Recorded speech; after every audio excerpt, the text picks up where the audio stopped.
കേരളത്തിന്റെ പ്രതിപക്ഷ നേതാവായിരുന്ന വി.ഡി. സതീശനെ കോൺഗ്രസ് ഹൈക്കമാൻഡ് കേരളത്തിന്റെ പുതിയ മുഖ്യമന്ത്രിയായി പ്രഖ്യാപിച്ചിരിക്കുന്നു.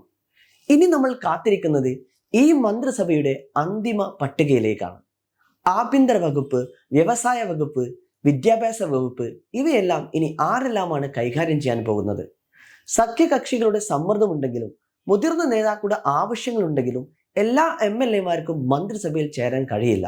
കാരണം 2003 91ാമത്തെ ഭരണഘടനാ ഭേദഗതിയിലൂടെ മന്ത്രിസഭയുടെ പരമാവധി വലുപ്പത്തിന് പരിധി നിശ്ചയിച്ചിരിക്കുന്നു. കേന്ദ്രത്തിൽ പ്രധാനമന്ത്രി ഉൾപ്പെടെ മന്ത്രിമാരുടെ എണ്ണം ലോകസഭയുടെ അംഗങ്ങളുടെ 15% കൂടാൻ പാടില്ല.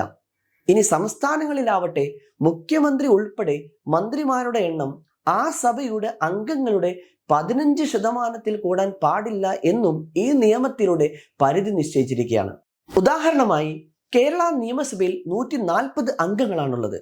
ഒരു മന്ത്രിസഭ രൂപീകരിക്കുന്ന സമയത്ത് മുഖ്യമന്ത്രി ഉൾപ്പെടെ മന്ത്രിമാരുടെ പരമാവധി എണ്ണം 21 കൂടാൻ പാടില്ല എന്നുള്ളത് നമുക്ക് മനസ്സിലാക്കാം. അതുപോലെ തന്നെ ഒരു സംസ്ഥാനത്ത് കുറഞ്ഞത് 12 മന്ത്രിമാർ ഉണ്ടായിരിക്കണമെന്നുള്ളതും ഇതേ നിയമത്തിൽ പറയുന്നുമുണ്ട്.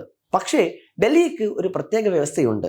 ഡൽഹിയിൽ മുഖ്യമന്ത്രി ഉൾപ്പെടെ മന്ത്രിമാരുടെ എണ്ണം ഡൽഹിയുടെ സഭയുടെ 10% കൂടാൻ പാടില്ല എന്നുള്ളതാണ്. വലിയ മന്ത്രിസഭ ഒഴിവാക്കുന്നതിനും രാഷ്ട്രീയ സമ്മർദ്ദങ്ങളും സർക്കാർ അനാവശ്യ ചെലവുകൾ കുറക്കുന്നതിന് വേണ്ടിയിട്ടുമാണ് ഈ ഭേദഗതി അന്ന് കൊണ്ടുവന്നിട്ടുള്ളത്.